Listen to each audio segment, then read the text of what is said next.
Rumah sakit sudah sesuai, semua sudah kita lakukan pemeriksaan, sudah ada pola dari pihak rumah sakit. Tapi karena memang tersangka ini kan melakukan aksinya sendiri, mencari kelengan pasien, kemudian dibawa ke salah satu lantai dan dilakukan biusan di sana. Akhirnya dia mengendap-endap gitu di luar pengawasan. Ya mungkin dia cari lengannya pengawasan. Lagi dia kan memang sebenarnya bukan dokter di situ kan, dia masih dokter resident istilahnya yang baru dalam masa praktek kuliah. Terkait pihak RSA sendiri akan diminta keterangan tidak terkait si Triguna bebas untuk menggunakan obat dan memberikan pelayanan medis meskipun masih berstatus PPDS. Iya, kita sudah minta keterangan dari rumah sakit juga terkait SOP terhadap pasien kan. Tidak ada ijazah dari rumah sakit, dia menggunakan sendiri dan melakukan aksinya juga sendiri juga. Berarti mahasiswa PPDS bisa diizinkan untuk mengambil tindakan medis dan menggunakan obat sesuka hati atau gimana sih? Iya, sebenarnya yang bersangkutan juga belum bisa diizinkan untuk menggunakan obat. Obat juga kalau memang ada tindakan operasi pasien itu kan harus izin dokter penanggung jawab.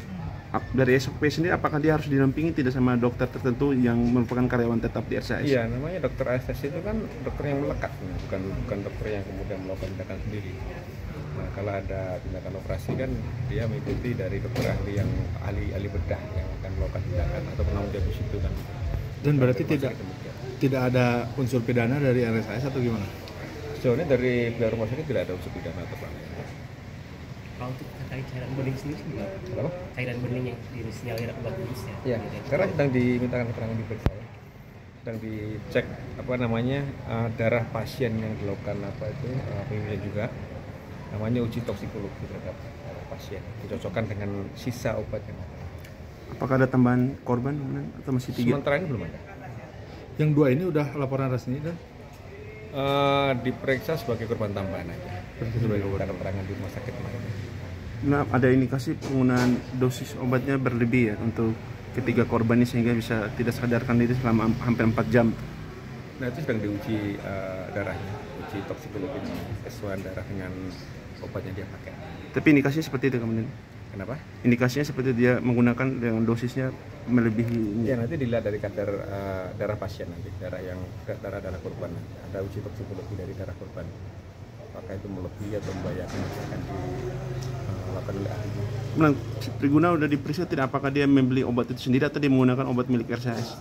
Sedang kita dalami untuk keperluan obatnya. Tapi dapat izin dari pihak RSAS atau gimana? Tidak ada izin untuk penggunaan media. berarti penggunaannya tuh nggak ada izin ya? Nggak ada izin.